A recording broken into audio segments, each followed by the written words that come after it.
cut off the beginning and the ending, and I'll put it in Dropbox. You can have a copy too. You can do what you want to with it. Awesome. Thank you. And I got your on the cross. You see the bottom there tracking. I got your website there on it for you. All right. That's good. Cool. All right. I'm gonna jump out and I'll see you in a second. We won't be able to. I'll be able to see you on my little screen, but nobody will be able to hear you until I don't know what your screen looks like. But for me, when you were like black and white, we couldn't hear you. But when you popped up on the screen, then we can hear you. Okay. Cool. I can see it. So all right. Yep. All right. I'm gonna jump out. Here we go.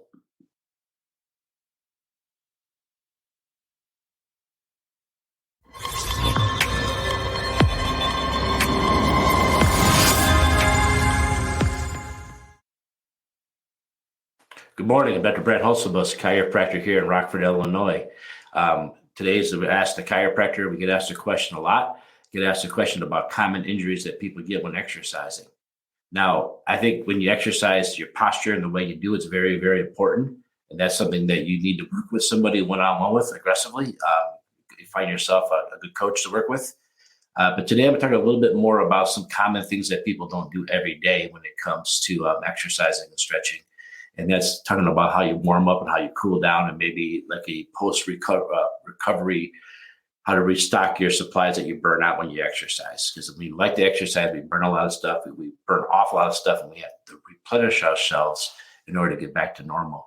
So what we're going to do is I always talk about if I find an answer to your question, you need to find an expert in the field. So today I'm going to share my question, Ask the Chiropractor, with a good friend of mine down the road from me, Coach Justin Kigley. Coach Justin Kigley and I have worked together with patients on and off over the years.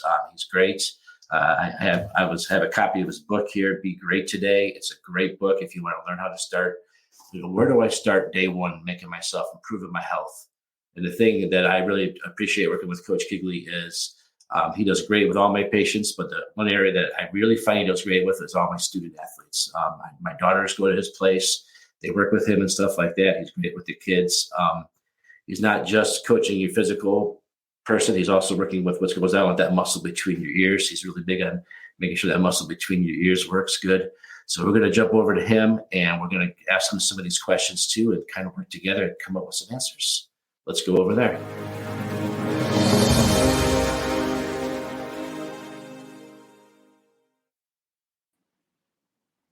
All right, Coach Kigley, welcome.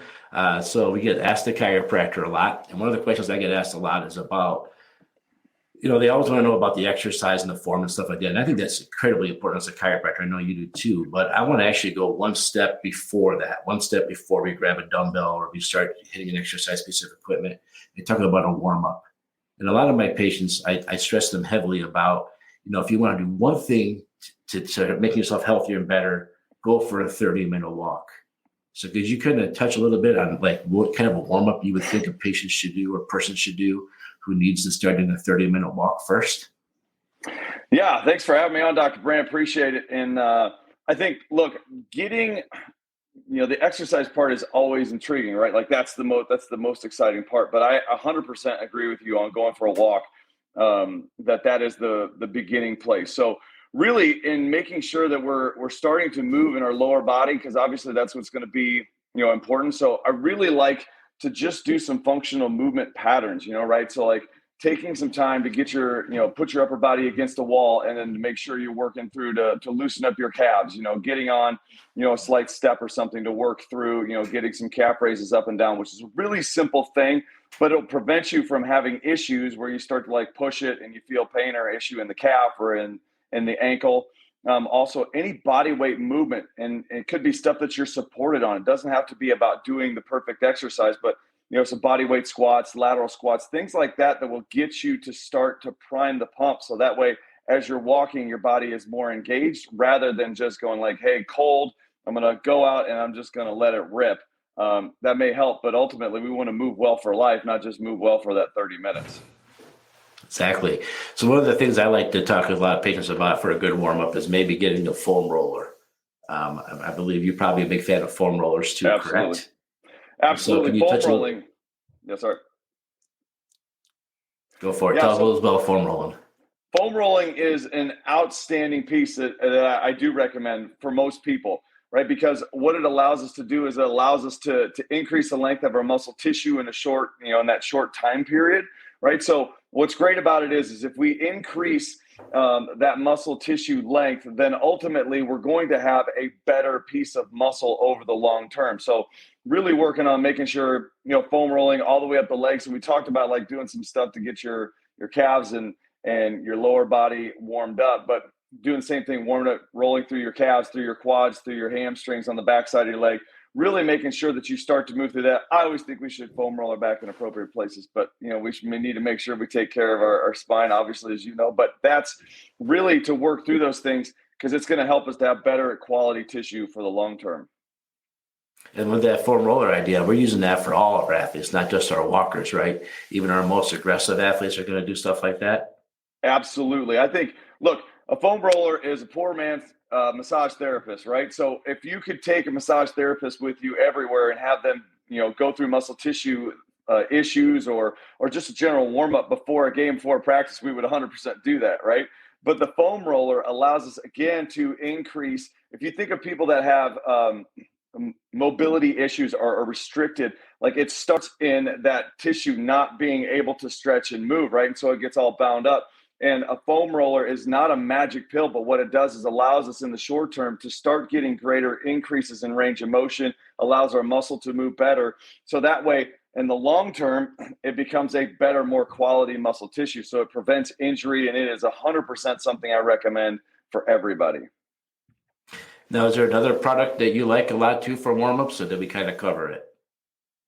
No, I think it's really it. Warm-ups don't have to be complicated. And I think sometimes people just overcomplicate that or think it has to be this big masterful thing. But really it's about moving in a way that what you're going to prepare to do, right? So when we look at our athletes, if we're going to move laterally or linearly, we warm up appropriately that way. For anybody who's not, I think a warm-up is going to not only prepare your muscle tissue, but it's going to allow you to have a better workout. So when you go in and you're like, hey, I'm going to run into the gym and just get a quick workout in, or I'm going to, go for a walk or go for a run, you're selling yourself short and you're cutting the quality of your training down if you don't get a warm up. Your heart rate's going to be increased, your muscle tissue is going to be better, and it's overall going to be a better experience and more beneficial. In reality, when you do that, you're not really saving time because when you're done, you're going to have to come over and make an appointment with me anyways, correct? Yeah, so right. Really... You're trading, it's penny wise, pound foolish, right? Like we're taking those short-term things, go like, oh, well, I can get it in really fast. And then all of a sudden, 2 weeks later, you're like, oh, my back just went out. I don't know why. What happened? It's like, well, if we take that time, you can have the pain of discipline or the pain of regret, one of the two. And that's, you don't want to regret for sure. So let's talk a little bit about afterwards. I know your family and our families have one distinct difference. You have all sons and I have all daughters.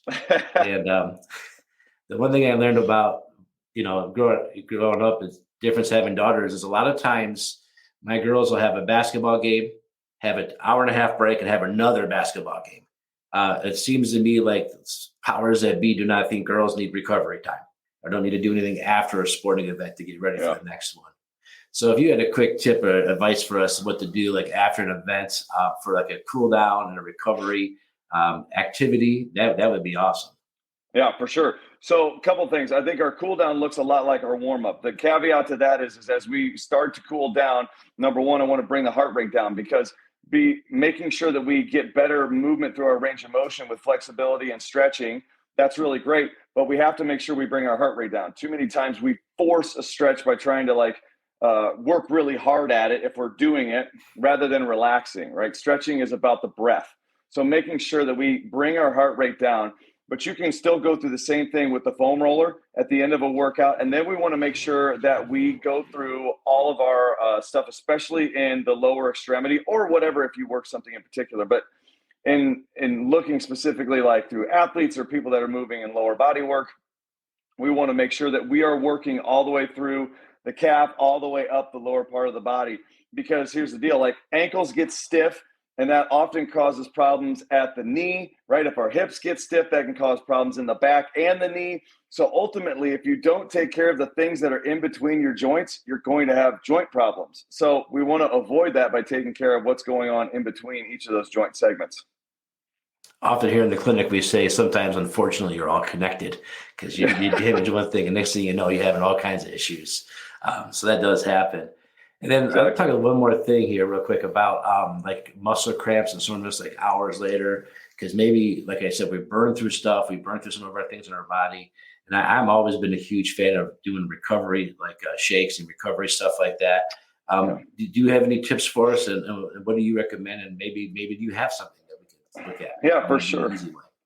Yeah, for sure. So recovery looks like not only stretching and taking care of your body that way, but also getting nutrients back in your system. Like you said, we're burning through that, so we want to make sure that we repair that. Especially, we want to make sure that we take care of our muscle tissue. So one of the things that we highly recommend is after a workout that you get a protein and you get a carbohydrate into your body immediately. And we want that to be the best as possible. Typically, like a piece of fruit or something like that. Protein powder is the easiest way to get that back in quick. You can have a whole meal. I will tell you, we believe in this so much. We create a product line called Movement Supplements that we just, stuff like this. And so this is our branched chain amino acid, which is really good pre and intra workout, but also protein afterwards to make sure that you're replenishing that muscle, because we've obviously torn down some muscle fiber while we're getting our workout in, and we want to repair that, because muscle doesn't just mean like Arnold Schwarzenegger, right? Like, we're not just about building 24-inch biceps. If we lose muscle mass over time, ultimately our metabolism decreases, people get frustrated, and then we also don't have quality muscle tissue. And being able to be strong into the end of your life, like as we start to get into those older age ranges, having muscle allows us to live independently and decrease the risk of falling. So we want to make sure that we take care of our muscles for life. So repairing that through protein and some kind of carbohydrate immediately after your workout is going to make a huge difference in where you are. And obviously pairing that with a really good nutrition program will be super helpful. I know Coach Kigley and I kind of both have a similar goal. When we're 95 years old, we don't want to take the scooter to dinner at 4 o'clock. We want to be able to walk down there.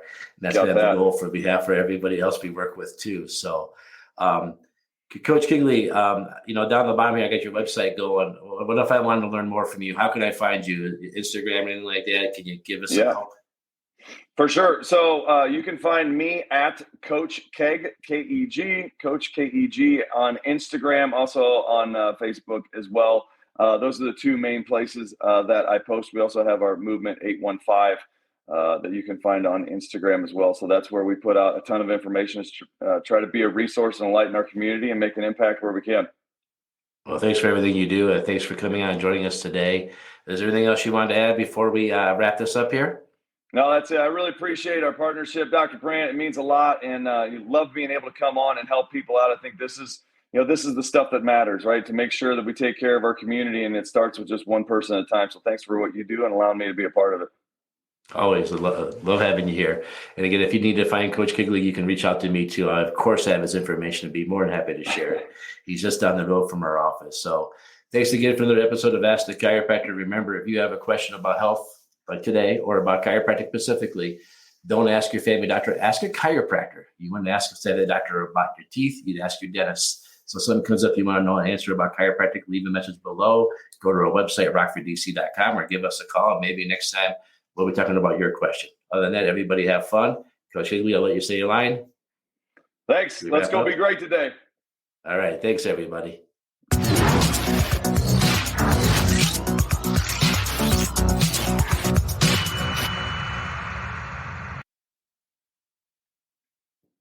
That's it. Sweet, man. That's cool. Yeah. Thank you. Yeah. Thank you. Well, enjoy your trip. I hope you like my little animation I threw in there. That's good. Josh helped me pick that one out for you. I like it. Super. All right. I'll let you go be busy. Thank you. All right. Thanks. Go be great. We'll see you, man. Bye-bye.